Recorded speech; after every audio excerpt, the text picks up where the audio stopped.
Hey everybody, Shay here. Welcome back to another chapter delve of My Hero Academia by Kohei Horikoshi. We are doing chapter 14 today, Encounter with the Unknown, which of course is going to involve, well, the villains. I opened up to this thinking that my memory was the villains because I just kind of snapshotted it. This is the page. Anyways, villains.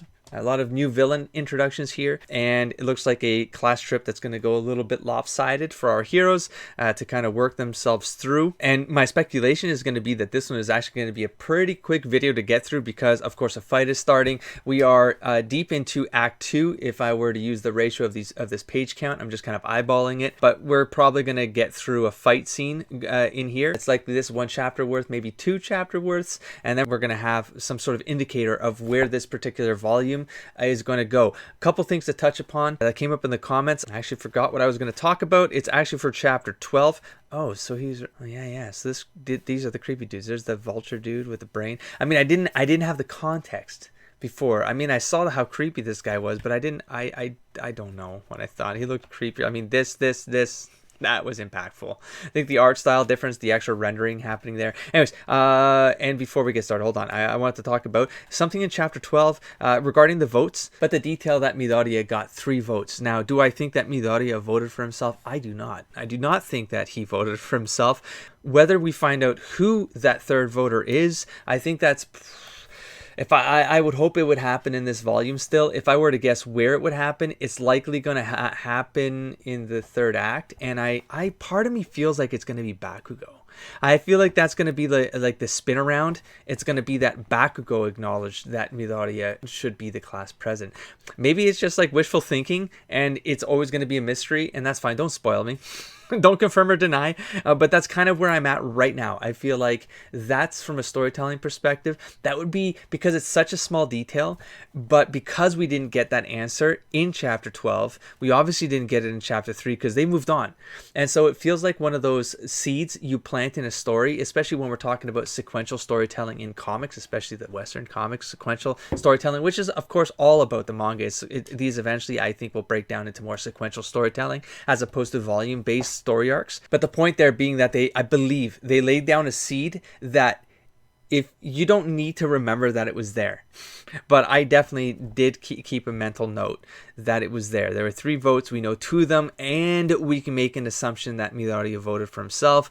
But that scene right there is what I remembered. Is like he's kind of got his hand up, but kind of doesn't. He feels like he should own it, but then he doesn't. He hands it off immediately. Once given the power to be present, he hands it off. And so I just want to do some cleanup, just to put my thoughts out there, because I didn't talk about it during that chapter, and I realized it after I had edited, after I had replied to the comment. I was like, oh yeah, I didn't really touch on the fact that I was waiting to get the third vote by the end of that chapter 12, after 12, but we didn't, and then we just moved on in chapter 13. Anyways, here we go. We're in chapter 14. I think the storytelling would be too much if they tried to give us a piece of every one of these villains. There's 1, 2, that's a kneecap, 7. There's at least 7 villains here, if not 8, and I'm just miscounting. Like, I don't know what that is there. I don't know if these are eyeballs right here. Like, this whole thing is a figure, and that's 8.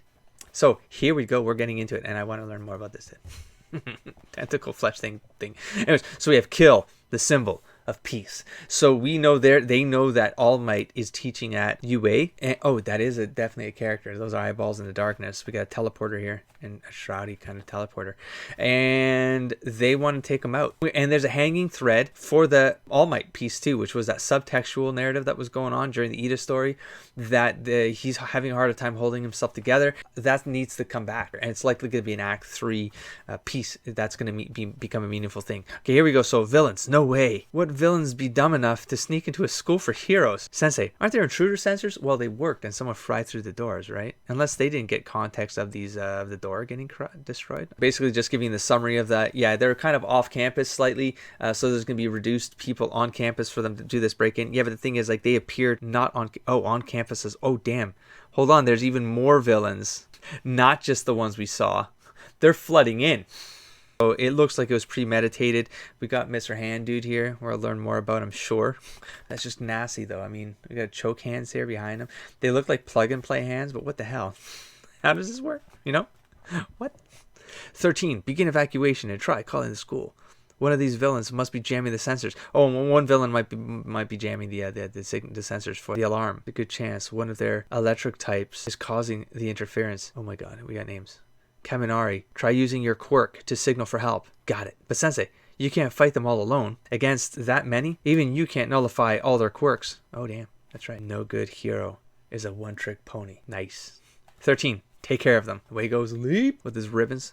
I don't know how, I mean, there's got to be a second power at play here, but they've only talked about his nullifying ability, right? But he obviously has some way of, he's got some sort of mind ability control to control the ribbon around him. And like, it looks like it's also, I don't know how they're doing that.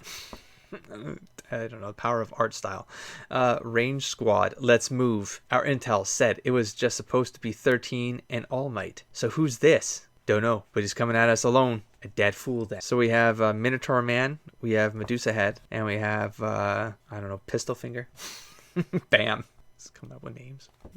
Hey, it's better that way than that. The problem with me doing that is that then I will always use those names as opposed to the real ones because it'll just be easier for me to like remember and trigger. It's just why my brain works.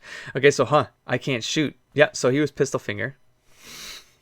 Okay, so we got nullified, and then we got the bandage, smackaroonie. This is where it's just going to speed up. It's going to be a fight scene. I can see the action lines going nuts. The punch, I show the impact. It's got some good flow here. I like how the panels aren't exactly straight. They're on an angle. It's more dynamic. Even these ones, they feel like they're straight, but they're not. And then we have a bit of gutter showing here, but then it's going off the page here. It really creates a like disarray. Again, panel there, but but bleeding off the edge here. It just kind of throws things off. So you dumbasses, you can cancel out your quirks just by looking at you. That's Eraserhead. He cancels quirks.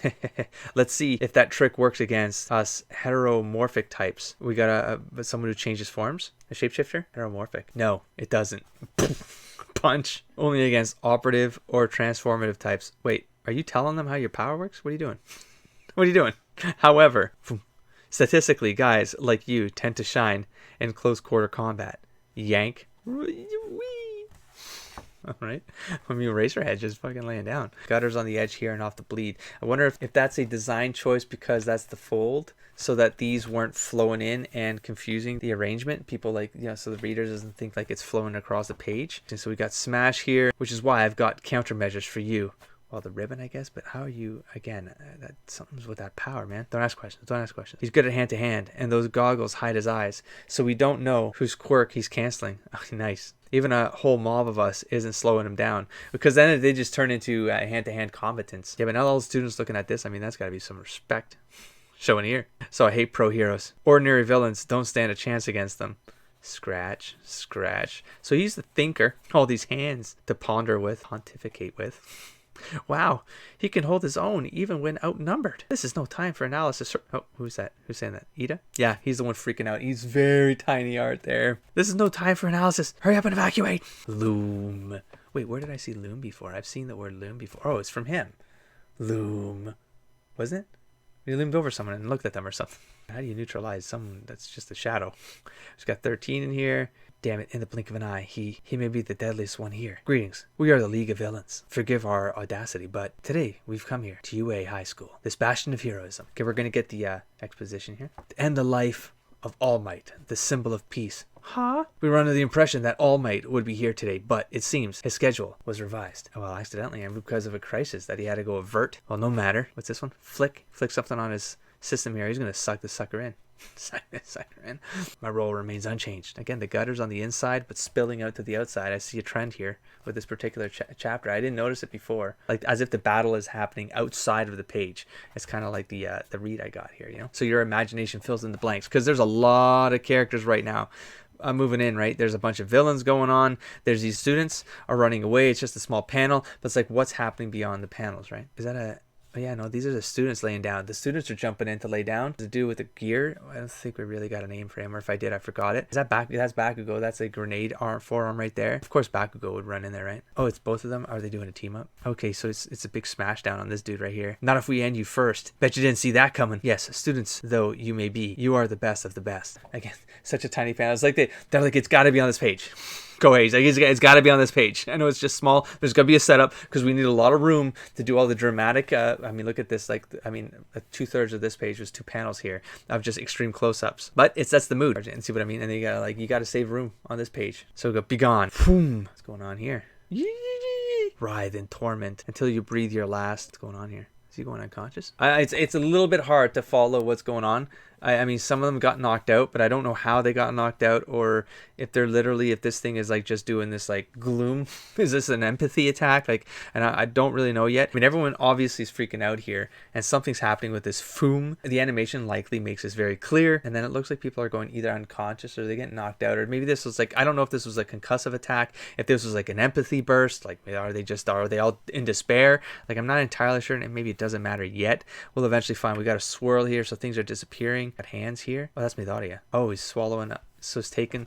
I mean, it was a teleporting villain because they all came through him. I mean, there's like characters like Cloak and Marvel. You can go into the darkness dimension and come out through him. His whole body is basically, a gateway into the darkness dimension. There's other characters like that, So I'm thinking that's what's going on there. It's kind of like a void. Wow. Did he actually get pulled in? What just happened? He's like, ah, shit. The flood zone. Oh, they call it the flood zone? Okay, sploosh. He teleported us. They want to kill All Might? Just what the hell is going on here? There you are. So we got a Gil villain. Ah! How are you speaking through the water? That personal kid. Say goodbye. Oh, we got the frog girl? Yay! Rap with the tongue. Goodbye. Goodbye. Gonna have a water scene to pull off the character that needs well, I'm sure she doesn't need water to kind of do her powers, but that's where she's gonna shine. So, okay, for a frog, she's got pretty nice boobs. That one got me by surprise. We got the dude with the balls on his head. What are you doing, man? Thanks, Asui. Call me Suyu. Why does she always say that? But we seem to be in trouble here. Tsuyu, Asui, quirk, frog, can do whatever. A frog can, of course.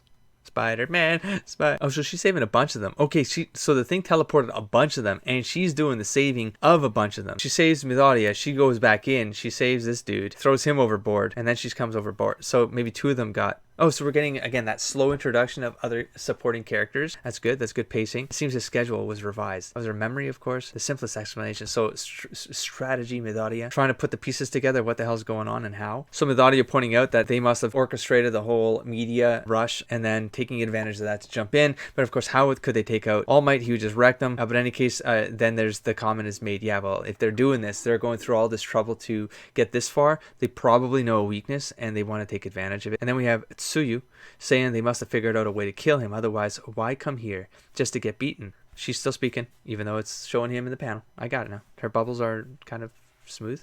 I wouldn't put it past them. That one guy promised to kill us too, after all. Who says we can even hold out until All Might gets here, even when he does show up? Who says he won't be killed? And then we have a simple panel for the page turn that something's happening, and we have we have Piranha Man coming up. That brat, I'll kill her. A whole school of them. What do you mean a whole school of them? There's a bunch of dudes like this, or just probably a bunch of water villains maybe? I don't know, we'll find out, I guess. Pondering Midoriya. Doesn't make any sense otherwise. But why kill him? Because he stands against villains? Against evil? Because everyone calls him the symbol of justice? I mean, there has to be some specific reason. You can be a hero. They know it's the... Wait, what? Congrats on passing. High five. Fear not. I am here. If there's even a chance that they have a way to beat All Might, then we have to... Zap. We have to what, Midoriya? Don't end it. Okay, there we go. You all lost to a kid. How pathetic. What the... isn't he one of the students? He's the dude with the cold and fire power. Come on now. You're adults, aren't you? Oh, I see. He's taunting them. God, I got like thrown off there, man. I thought he was talking in this scene, So no, they get zapped away. Whatever that means, we'll find out. That's a great panel. I like that pose. These two, that was neat.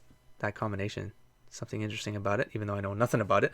Let's flow down and across maybe, because it looks like he's still talking here. Come on now. So he taunts them. We've got a job to do. We've got them pulling out. What is this? That shit just come at her. What the fuck? They're pulling out weapons from her legs, her skin? The fuck? The fuck? The fuck? Okay, we have these this alien girl or whatever, mantis girl. We have the 3-handed dude, all right? We have Ida. We have Ochako. What's going on? We have Eraserhead still ribboning. We have a fight to win. Wait, how did they get zapped back? Is it time limit? I'm not entirely sure how that works. Let's move on. And then we're not moving on. That's how we wrapped it up. That's the wrap up. We have Tsuyu, Asui. Winter clothes. Favorite things, rain, jello. Gets cold easily. Oh, she's actually like Cold-blooded. Behind the scenes, I've wanted to include a froggy character for quite a while now, so creating Tsuyu was really satisfying. She was meant to be a guy at first, but the class needed more girls. I'm glad she swapped though, and I really like her design overall. Yeah, she's got a pretty slick design. I'm a fan too. It's not even just the clothing. It's like I like simple things like this, like her feet design are really interesting.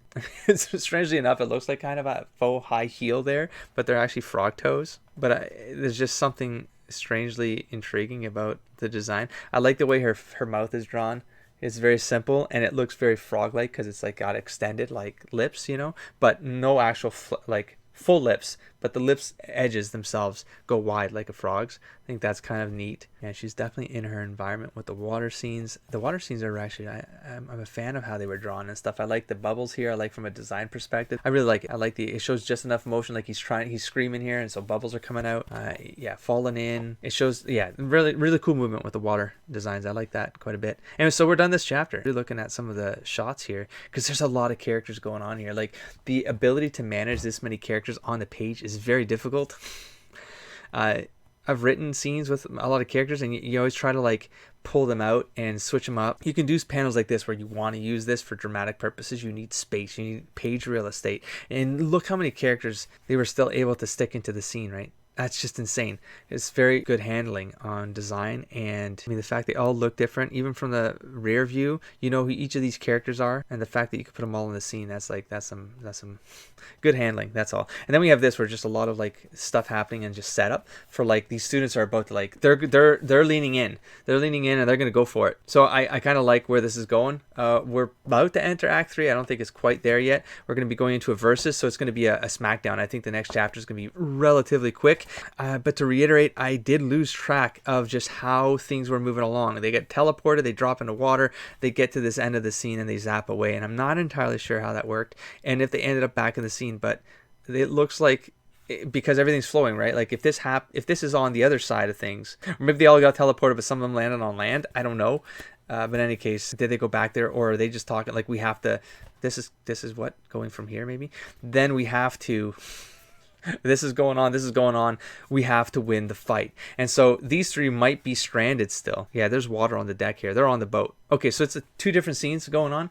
Again, they did that thing again where ... and then they're showing a bunch of other stuff that's happening concurrently, and you have to pay attention to the bubble design. I say bubble, by the way. I've been doing that for all of these episodes, almost all of them. They're called balloons, but for some reason I call them bubbles in manga. I don't know why that's happening. So that's just the way it is. And I'm going to wrap this one up here, and I might just do the other one right now. Just because I think it's also going to be a relatively short chapter. I think it's going to be a smackdown. It's just called Versus. So and this was called what? Encounter with the Unknown. So maybe that character, the teleporter, was called the Unknown, or the situation is called the Unknown. Doesn't really matter. We'll learn the names as we go, very comfortably, slowly. Now we have a couple new ones. Minota and Tsuyu. 2 every chapter seems to work for me. Let's stick to that. So far so good, because again, a lot of players on the field right now. Hopefully I can keep track. I mean, I can keep track of them from a design perspective, but the names will definitely, I'm going to start blurring. I'm definitely going to go cross-eyed when it comes to trying to remember all their names. But you know what? All the early ones, they're sticking, which is pretty decent, because even the pronunciation, I thought that was going to throw me off and take me forever. I think I'm adapting fairly quickly to all of this. So yeah, I'm looking forward to the next chapter. If you like these videos, give them a like and encourage me to come back sooner. I think it's pretty fun. Maybe I might transition to another series after this volume, but I do want to I do want to know how this will end. So I will catch you in the next chapter. Don't forget to explore, engage, and inspire everybody.